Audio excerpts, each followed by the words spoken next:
नमस्कार मित्रों, एसएससी अड्डा जीके में आपका बहुत बहुत स्वागत है।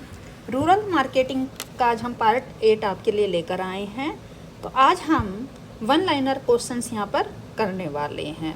आइए स्टार्ट करेंगे। स्टार्ट करने से पहले आप हमारे चैनल को लाइक, सब्सक्राइब और शेयर ज़रूर करें। साथ ही आप हमारा टेलीग्राम ग्रुप ज्वाइन करें, वहाँ से आपको PDF मिल जाएंगे। कुछ मेरे व्यूवर्स का कमेंट आ रहे हैं कि वहाँ पर PDF अवेलेबल नहीं है, तो आज हम वहाँ पर आपके लिए PDF अवेलेबल करा देंगे। आप वहाँ से डाउनलोड कर सकते हैं। साथ ही आप हमारे चैनल पर जाकर डिजास्टर मैनेजमेंट, पटवारी, हरियाणा जीके, स्टैटिक जीके आदि अन्य काफ़ी वीडियो हैं, वो भी देखें और उसका फ़ायदा उठाएं। तो आइए स्टार्ट करेंगे। उपभोक्ता संरक्षण अधिनियम कब पारित किया गया? तो जो उपभोक्ता संरक्षण अधिनियम है, यह कब पारित हुआ था? तो यह 1986 में इसको पारित किया गया था। कब किया गया था? 1986 में। नेक्स्ट है, उपभोक्ताओं के दिमाग में जगह बनाने और उसमें ब्रांड का पता लगाने का कार्य है पोजीशनिंग। क्या है? जो दिमाग में जगह बनाने और उनके ब्रांड आदि के जो बारे में पता लगाना है, जैसे कि जो ग्रामीण लोग हैं उनको किस टाइप की वस्तुएं चाहिए हैं, कौन सा ब्रांड उनको ज़्यादा पसंद है, तो इस तरह की सभी जानकारी को जो पता लगाने को क्या पोजीशनिंग कहा जाता है। यह क्या है? ये ऐसा होता है, जो पोजीशनिंग होता है उसके अंतर्गत क्या होता है? तो ये क्या होता है, किसी भी कंपनी की जो पेशकश की जाती है, उस छवि को जो डिजाइन करने का कार्य रहता है और जो लक्षित ग्राहक के दिमाग में एक विशिष्ट और मूल्यवान जो स्थान बनाना होता है। तो साथ ही क्या रहता है, जो अच्छा ब्रांड है, तो पोजीशनिंग मार्केटिंग रणनीति को स्पष्ट करने में मदद करता है। क्या करता है? जो पोजीशनिंग है ये क्या करेगा, जो मार्केटिंग है उसकी, कि भाई हमें कौन सा ब्रांड हमारा जो ग्रामीण है लोग हैं पसंद कर रहे हैं, तो उस हिसाब से रणनीति तैयार की जाती है कि कौन सा प्रोडक्ट ज़्यादा यहाँ पर बिक सकता है। तो इससे क्या होता है ये होता है, जो प्रतिस्पर्धी जो ब्रांड हैं तो वो जो ब्रांड के समान होता है, तो उससे क्या होता है, उपभोक्ता उसको क्यों और किस लिए खरीदते हैं आदि, ये पोजीशनिंग इसको बोला जाता है।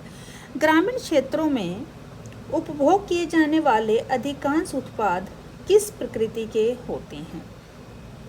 तो जो ग्रामीण लोग हैं, ग्रामीण क्षेत्र के जो व्यक्ति रहते हैं, तो वो क्या करेंगे, वो ऐसी जो चीज़ें हैं, ऐसी वस्तुओं को ज़्यादा तवज्जो देते हैं जो उनकी बुनियादी ज़रूरतें पूरी करते हैं। तो बुनियादी वस्तुएं ग्रामीण क्षेत्रों में सबसे ज़्यादा होती हैं। क्यों? एक तो उनकी आय का जो स्तर है वो निम्न रहता है, तो और पूंजी उनकी किस पर निर्भर होते हैं? तो आपको पता है, जो ग्रामीण इलाका है 70% जो जनता है वो ग्रामीण इलाकों में बसती है, और जो उनकी आय है वह किस पर निर्भर है? फसलों पे। फसलें कब आती हैं? तो उनकी आय जो होती है वह मौसम के अनुसार निर्धारित होती है। और दूसरा, वो भविष्य के लिए भी कुछ ना कुछ उसमें से जोड़ के रखते हैं, क्योंकि उनको रहता है क्या पता मौसम की मार फसलों पर कैसी ना पड़ जाए, तो इसलिए बुनियादी वस्तुओं को वो तवज्जो देते हैं। बिजनेस लॉजिस्टिक एक हिस्सा है। तो बिजनेस लॉजिस्टिक इसका हिस्सा है भौतिक वितरण का। ग्रामीण किस पर अधिक ध्यान देना चाहिए? तो ग्रामीण किस पर अधिक ध्यान देते हैं, यहाँ पर होगा जो ग्रामीण उपभोक्ता है वो किस पर अधिक ध्यान देता है? तो वह गुणवत्ता पर ध्यान देता है, कि जो आप मार्केट में जो चीज़ ला रहे हैं वह उनकी किस टाइप की है, कितनी ज़्यादा वो चलेगी, कितने उसका क्या गुणवत्ता, मतलब वो गुणवत्ता पर ज़्यादा ध्यान देते हैं। नेक्स्ट है, आमतौर पर ग्रामीण उपभोक्ता लागत के प्रति होते हैं। तो क्या होता है, वो अपनी लागत के प्रति क्या होते हैं, जागरूक रहते हैं। ग्रामीण बाजार भौगोलिक दृष्टि से कैसा है? तो भौगोलिक जो दृष्टि से जो ग्रामीण बाजार है किस प्रकार का हुआ है? तो यह कैसा है, बिखरा हुआ। हमने पिछले वीडियोस में भी ये सब क्वेश्चंस करे हैं, तो आज एक वन लाइनर के तौर पर हम इनको लेकर आए हैं ताकि आपके एक क्विक रिवीजन हो जाए। कृषि उपज के लिए गुणवत्ता चिन्ह है। तो जो कृषि उपज के लिए जो ISI एग मार्क होते हैं, एग मार्क होते हैं, इस तरह के जो चिन्ह दिए जाते हैं गवर्नमेंट की तरफ से, तो कृषि उपज के लिए जो है वह है एग मार्क। टिकाऊ वस्तुओं की बिक्री में ग्रामीण बाजार की हिस्सेदारी है। तो जो टिकाऊ बाजार है अभी भी इसमें इसकी जो हिस्सेदारी है वह कितनी है, 50% से कम है। तो अभी भी जो हिस्सेदारी है ग्रामीण की वो 30 से 35% ही इसके अंदर है। ग्रामीण उपभोक्ता आय की दृष्टि से है कैसा, विषम। किसी वस्तु के मूल्य निर्धारण प्रणाली को कहा जाता है, तो कैसा कहा जाता है, तो यह मूल्य निर्धारण प्रणाली। तो क्या कहा जाएगा इसको, मूल्य निर्धारण प्रणाली।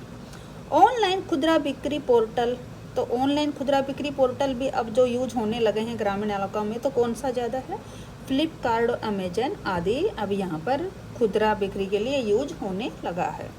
ग्रामीण अर्थव्यवस्था पर वैश्वीकरण के प्रतिकूल प्रभाव का उल्लेख करें। तो जो ग्रामीण अर्थव्यवस्था है तो इस पर जो वैश्वीकरण है इसका प्रतिकूल जो प्रभाव है क्या था, वनों की कटाई से इस पर काफ़ी असर पड़ा है। ग्रामीण बाजार और शहरी बाजार में क्या अंतर है, तो जो ग्रामीण उपभोक्ता है वह किसके प्रति जागरूक है, वह है लागत के प्रति, और जो शहरी उपभोक्ता वो गुणवत्ता के प्रति जागरूक है।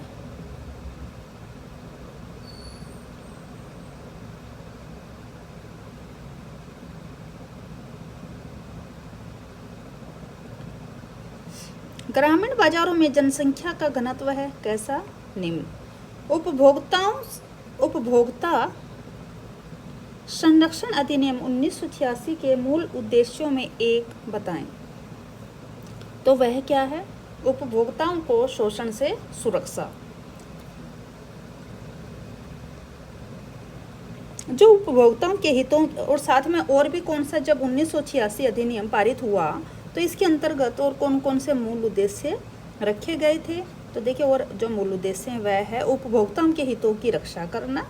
दूसरा, उत्पाद सेवाएं, जो उनके उत्पाद की जो उत्पादन हो रहा है, जो भी चीज़ें वहाँ पर दी जा रही हैं वह कैसी होनी चाहिए, उनके जो गुणवत्ता है बेहतर हो। संपत्ति के उत्पादक और सप्लायरों को उनके उत्पादों और सेवाओं की गुणवत्ता और सुरक्षा का जिम्मा संभालना होता है। तो ये किसके अंतर्गत है, ये अधिनियम 1986 के अंतर्गत कहा गया है।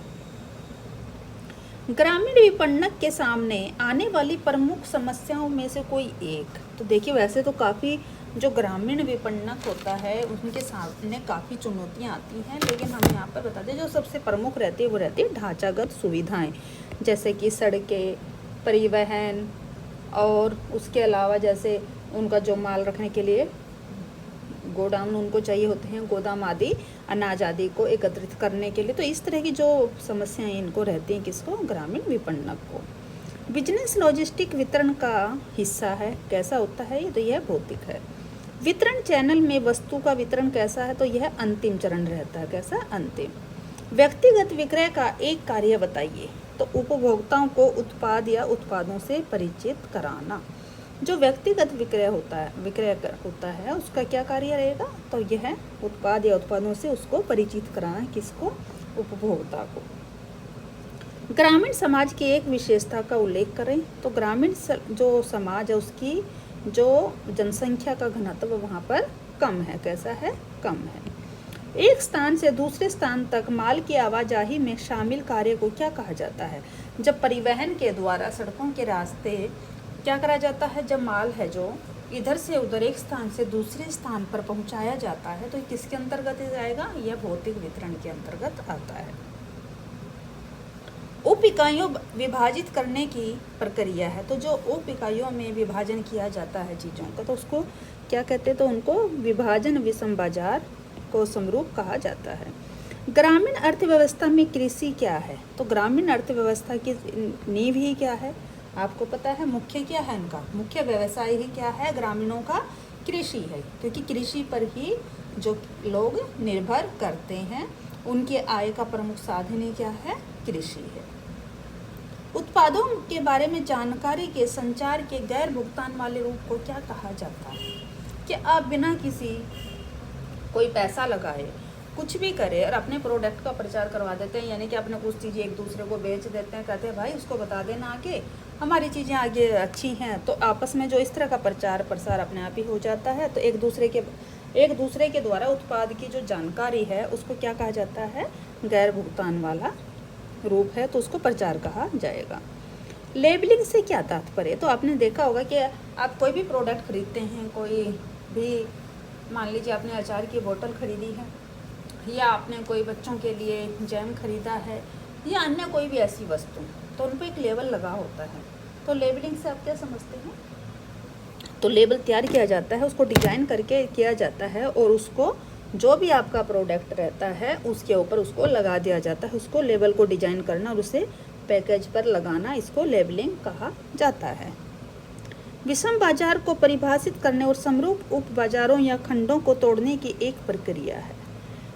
तो जो विषम बाजार, तो आप इसको किस प्रकार परिभाषित कर सकते हैं? तो जो समरूप और उप बाजार होते हैं उनको खंडों या तोड़ने की एक प्रक्रिया, यानी कि उनको विभाजित कर देना, तो उसको क्या कहेंगे? बाजार विभाजन उसको कहा जाता है। तो ये थे आज के लिए कुछ महत्वपूर्ण प्रश्न। आपको कैसी लगी ये सीरीज तो ज़रूर बताएं। साथ ही आपने अगर कहा है कि PDF है तो आज आपको अवेलेबल करा देगी, जो, लेकिन ये नहीं मैं कहूँगी कि बहुत ज़्यादा है, जो हमारी वीडियो में अभी तक क्वेश्चन चाले हैं उससे रिलेटेड सभी PDF आपको ज़रूर मिल जाएंगे। धन्यवाद।